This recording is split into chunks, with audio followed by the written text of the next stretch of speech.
喂，新鲜的马桶下不去。编撰小黄金万两，大家好，我是安助工小米。刚刚装了一个新马桶，冲水的时候就这症状，给我第一感觉就是说，难道这个马桶下面有那个堵盖吗？那也不对呀，我套法兰圈的时候下面是通着的呀，新马桶也不会堵呀，什么原因呢？开始试一下，水箱的水现在已经加满了，这是刚刚安装的新的，按一下排水。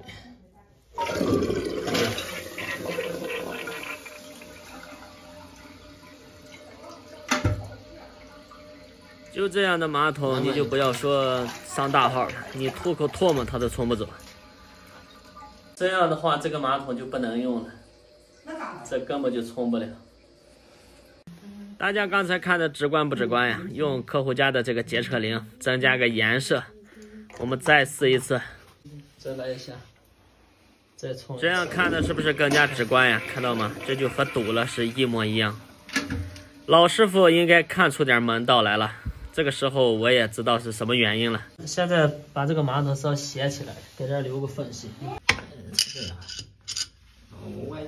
看起来我们再试一次，你看啊。现在看冲的很利索了，这就不是马桶的问题。我们现在再冲一下，斜起来的话，这个空气可以流通了，所以它冲的就快了。来，再试。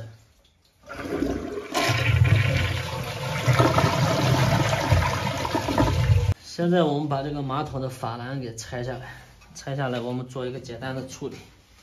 装马桶这几年呢，也遇到过这样的问题。我们正常安装马桶的时候，就要这个密封圈和那个排污管必须压得严严实实，密不透风。像这样的情况就不可以了。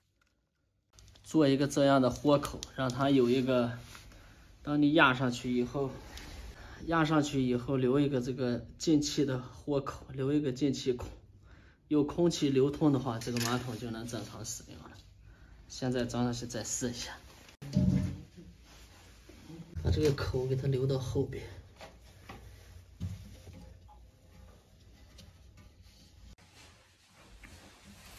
这样装好以后呢，如果它可以正常用了，但是在你打密封胶的时候吧，把后边得留着。因为有个空气流通，你都打死以后，它又封闭了，还是不行。但是这个有一个缺陷，就是说，这个马桶会从那个孔有这个臭气会出来。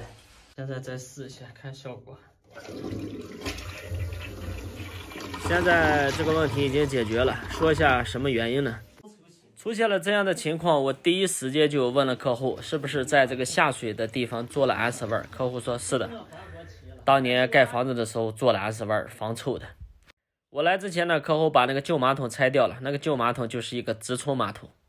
现在买的是一个虹吸马桶，如果这个接口呢压的比较密封的话，这个气流进不去，这个水形不成虹吸的那个效果，所以它这水会淤起来，它就会慢慢的往下流。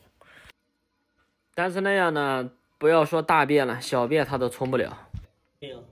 我们现场这么处理的话，好处呢就是客户不用去退这个货，也不用换了，这样也可以使用。但是它的弊端呢，就是说有那么一个豁口，然后这个空气进行流通循环，在你排水的一瞬间，可能会从那个孔里把那个臭气带出来，卫生间会产生那个臭气。但是这个臭气也不是说它全天24小时在排放。只是在你冲水的一瞬间，在它下水管的安斯味到马桶之间这一段一冲，它就有气流，就会带出来。敏感的人可能不接受。客户家呢本来是买了2个，还有一个在路上，现在是立马截住，回去换一个直冲的。这品牌马桶其实是非常省水的，你看它的水位现在在这里，水位在这里，然后我给你冲完，你再看水位在哪里。这个位置在这，它使用的水呢大概就是这么高，就是10公分左右。这个水箱又窄，高度又低，这就是品牌马桶的好处，省水。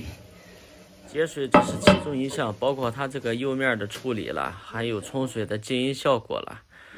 还有它的售后服务啦，这个都是跟着的。有时候经济条件允许的话，还是买一个好的比较靠谱。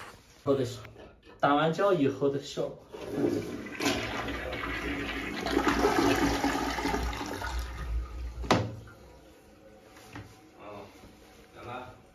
收。